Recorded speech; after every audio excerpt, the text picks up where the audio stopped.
વિજ્ઞાન ધોરણ 8 પ્રકરણ 8 કોષ રચના અને કાર્યો સેલ સ્ટ્રક્ચર એન્ડ ફંક્શન. તમે આગળ અભ્યાસ કરી ચૂક્યા છો કે આપણી આસપાસની વસ્તુઓ કાં તો સજીવ છે કે નિર્જીવ. સાથે તમને એ પણ યાદ હશે કે બધા સજીવ કેટલાક મૂળભૂત કાર્યો કરે છે. શું તમે આ કાર્યોની યાદી બનાવી શકો છો? વિવિધ અંગોના સમૂહ જુદા જુદા કાર્યો કરે છે જે તમે સૂચિબદ્ધ કર્યા છે. આ પ્રકરણમાં તમે અંગોના રચનાત્મક મૂળભૂત એકમ વિશે અભ્યાસ કરશો, જેને કોષ એટલે કે સેલ કહે છે. કોષની સરખામણી આપણે ઈંટો સાથે કરી શકીએ.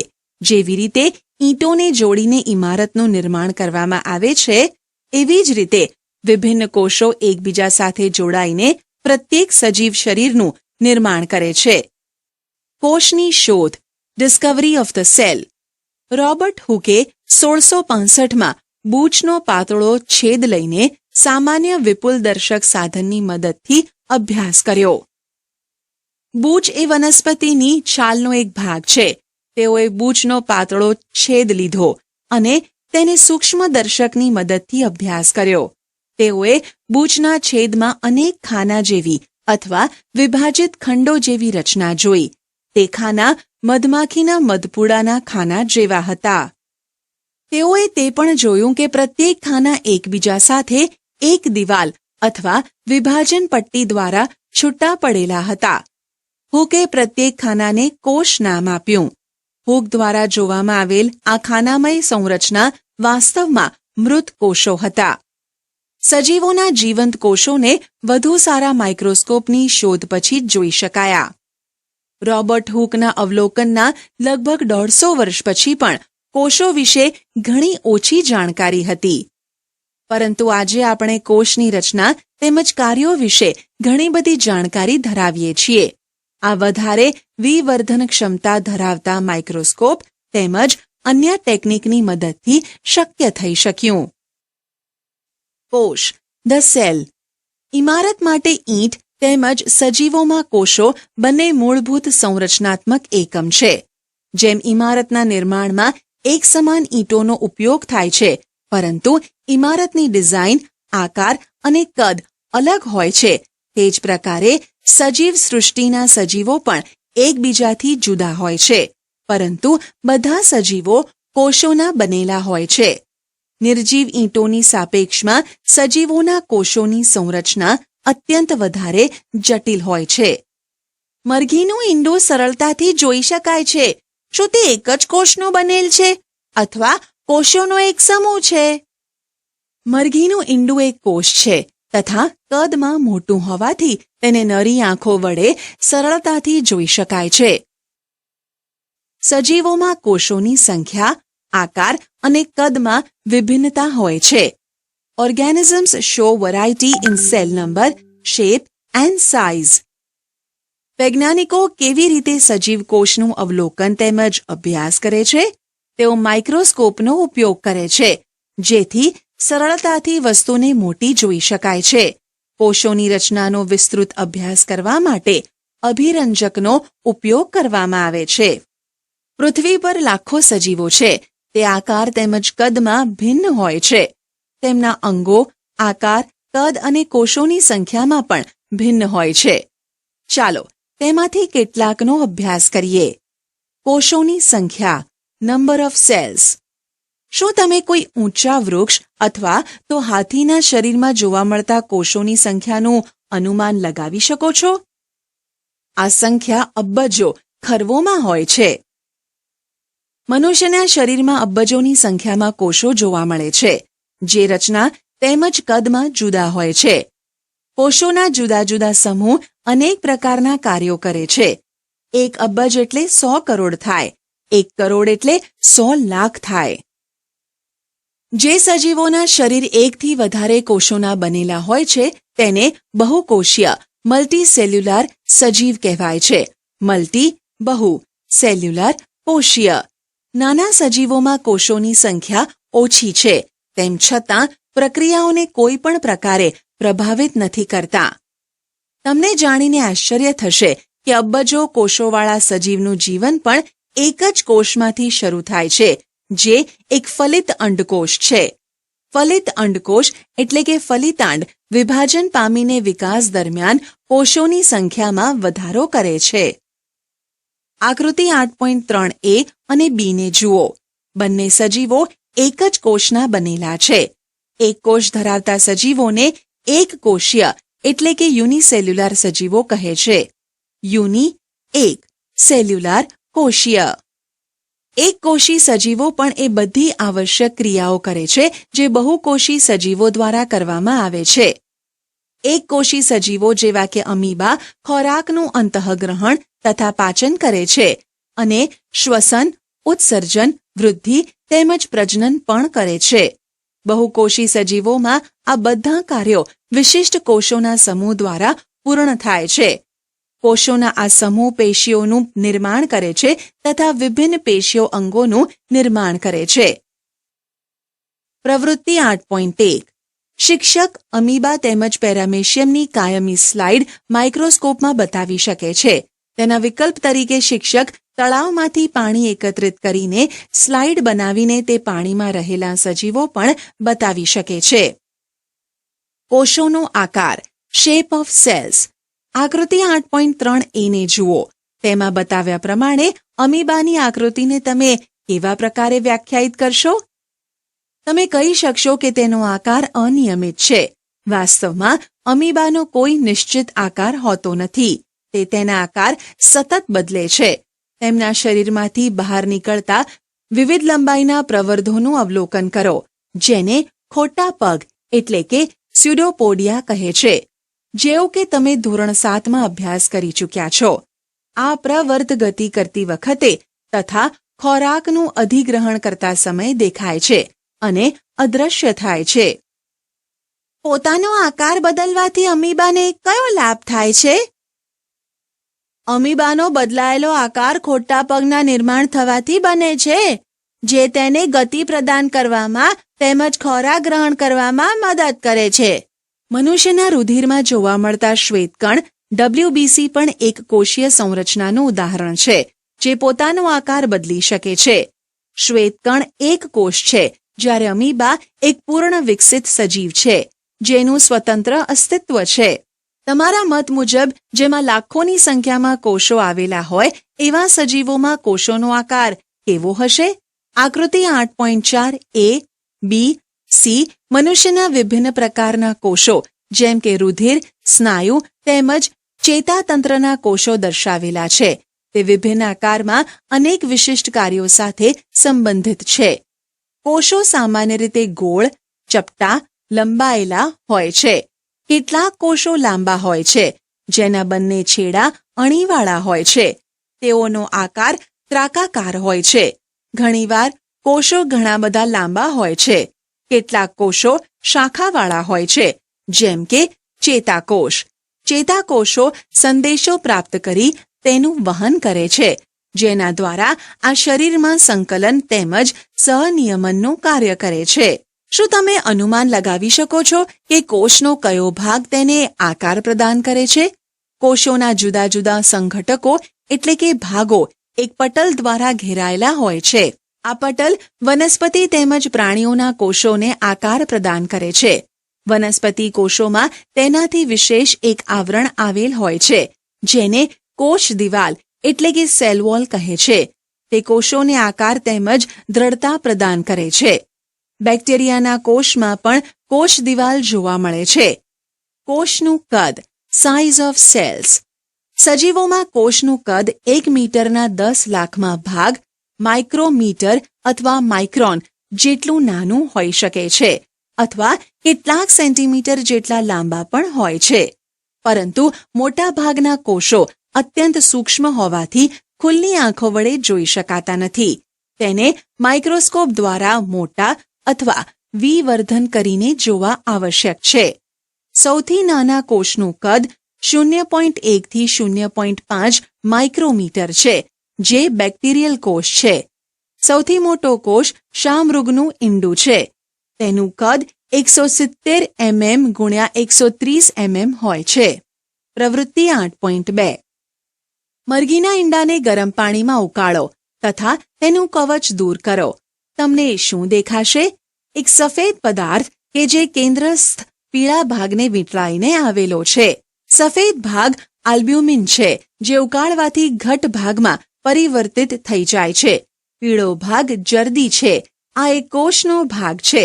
તમે તેને માઇક્રોસ્કોપ વગર પણ જોઈ શકો છો. શું હાથીના કોષો ઉંદરના કોષોથી મોટા હોય છે?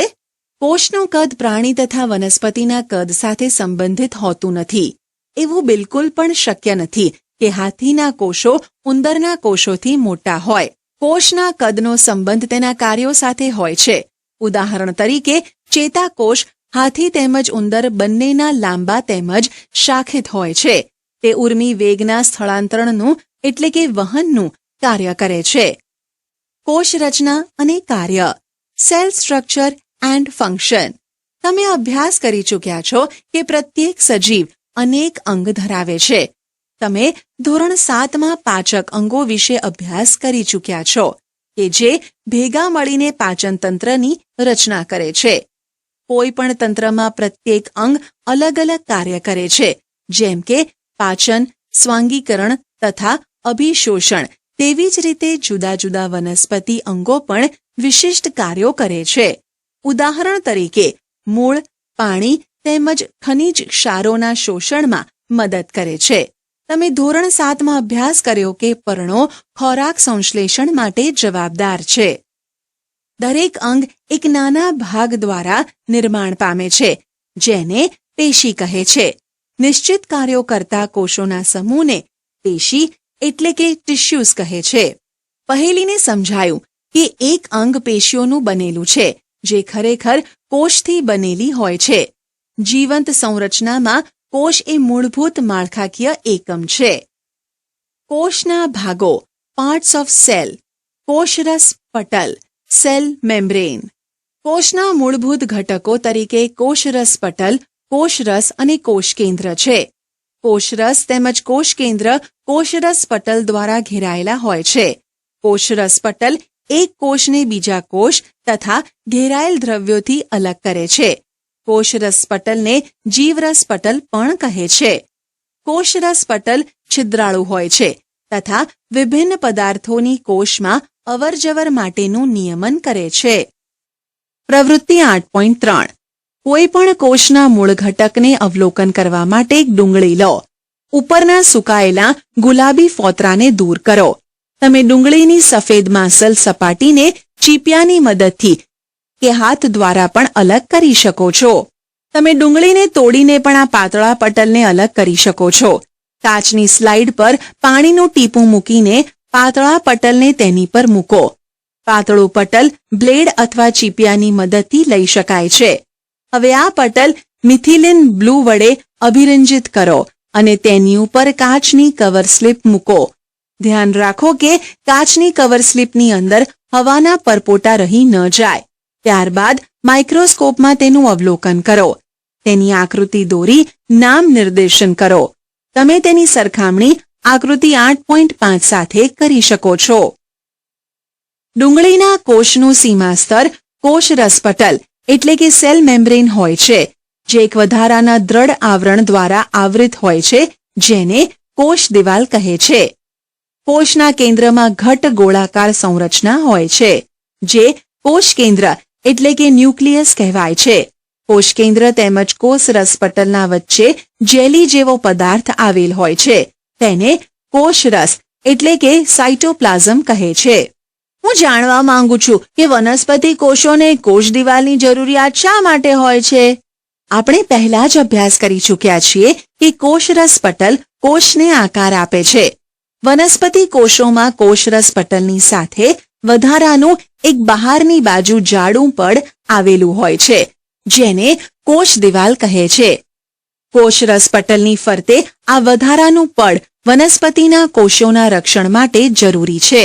વનસ્પતિ કોષોને તાપમાન, ઝડપથી ગતિ કરતી હવા, પવન, વાતાવરણીય ભેજ વગેરેથી રક્ષણની જરૂર છે. તે આ પરિવર્તનોથી પ્રભાવિત થાય છે, કારણ કે તે સ્થાન બદલી શકતી નથી. જેવી રીતે ડુંગળીના પટલની સ્લાઇડ તૈયાર કરી હતી, તેવી જ રીતે તમે ટ્રેડેસ્કેનિયા, ઇલોડિયા અથવા રોઈયાના પર્ણની છાલમાંથી પણ સ્લાઇડ બનાવી અવલોકન કરી શકો છો. પહેલીએ બુજોને પૂછ્યું કે શું તે પ્રાણીકોષનું પણ અવલોકન કરી શકે છે? પ્રવૃત્તિ 8.4 એક સ્વચ્છ ટૂથપીક લો અથવા માચીસની સળી લો જેનો ગંધકવાળો છેડો તોડી નાખેલો હોય. તેની મદદથી ગાલની અંદરની સપાટીને ધીમે ધીમે ખોતરો અને તે દ્રવ્યને કાચની સ્લાઇડ પર રાખેલ પાણીમાં રાખો. તેમાં આયોડીનનું એક ટીપું ઉમેરો અને તેના ઉપર કવર સ્લિપ મૂકો અથવા વિકલ્પ સ્વરૂપે મિથિલિન બ્લૂના 1-2 ટીપાં લઈ શકો છો. હવે સ્લાઇડનું અવલોકન માઇક્રોસ્કોપમાં કરો. તમને ગાલના પડમાં અનેક કોષો જોવા મળશે. તમે કોષરસ પટલ, કોષરસ અને કોષ કેન્દ્રને ઓળખી શકશો. પ્રાણી કોષોમાં કોષરસ સાયટોપ્લાઝમ. કોષરસ એ કોષરસ પટલ અને કોષ કેન્દ્રની વચ્ચે જેલી જેવા દ્રવ્ય સ્વરૂપે હાજર હોય છે. કોષના બીજા અન્ય ભાગો અથવા અંગિકાઓ કોષરસમાં આવેલી હોય છે.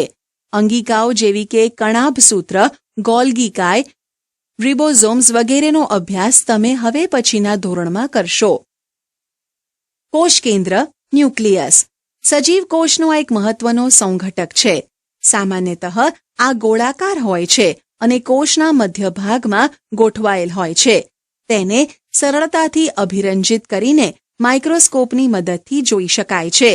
કોષ કેન્દ્ર કોષરસથી એક પટલ દ્વારા અલગ થયેલું હોય છે જેને કોષ કેન્દ્ર પટલ કહે છે.